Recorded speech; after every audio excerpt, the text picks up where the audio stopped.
Hello students, today I will be taking out an important topic for discussion. The topic is why Egyptian president's visit to India is important. Is it to limit China's regional influence or something else? So let's start. Egyptian President Abdel Fattah el-Sisi was India's chief guest at this Republic Day parade on January 26, as we all know. By honoring the Egyptian president at an event of prime importance, New Delhi has sent a loud signal that it wants to actively and urgently revive its relationship with Cairo. Why so? There are three key reasons for India to re-engage with Egypt.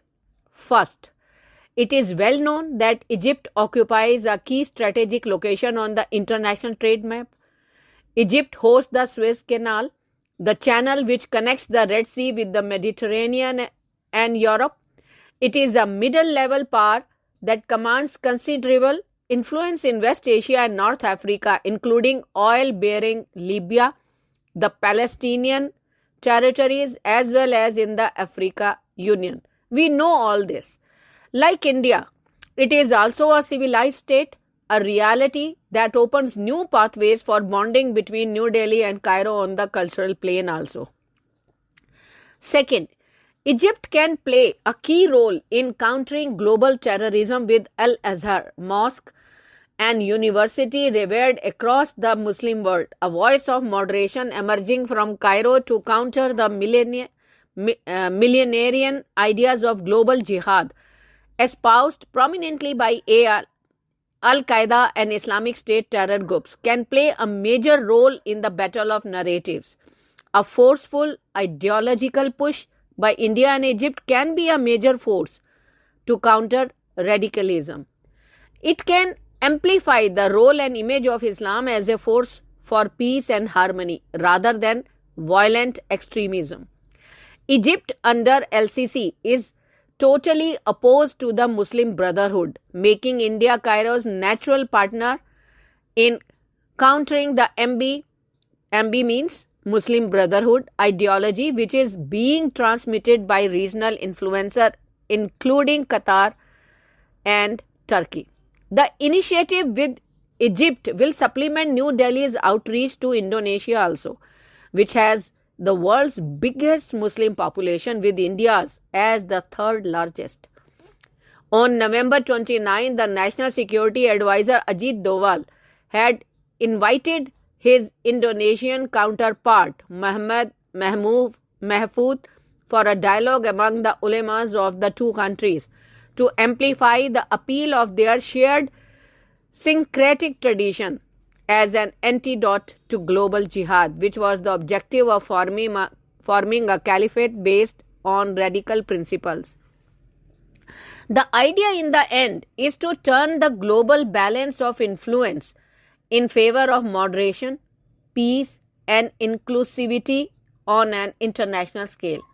See, it is also important for Egypt as well as India for many reasons.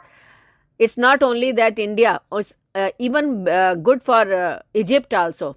So let me just discuss for Egypt first. Egypt is facing a massive economic crisis due to depleted forex reserves. Egypt is eyeing more tourist footfall from India to boost forex inflows into their tourism-dependent economy. Second, Egypt is interested in procuring defense equipment from India.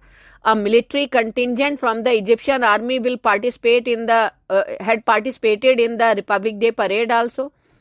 Third, education sector. The Indian higher educational institutions are planning to set up campuses in Egypt. Fourth, Egypt is viewed as a moderate Islamic voice by New Delhi since it has made an attempt over the years to play a nuanced and positive role in the 57-member Organization of Islamic Cooperation. Now for India.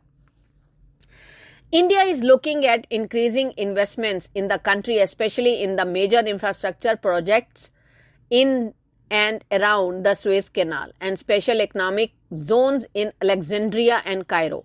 Second, India is planning to supply LCA Tejas missiles like Akash, DRDO's smart anti-airfield weapons and radars. A proposal for establishing the IIT in Egypt is in the works. Improving ties with Muslim majority countries. Yes, this is the most important one. Improving ties with Muslim majorities countries. And that is the reason that it is very, very important to limit China's regional influence, and that we can do it with the help of these Muslim dominated countries. Thank you.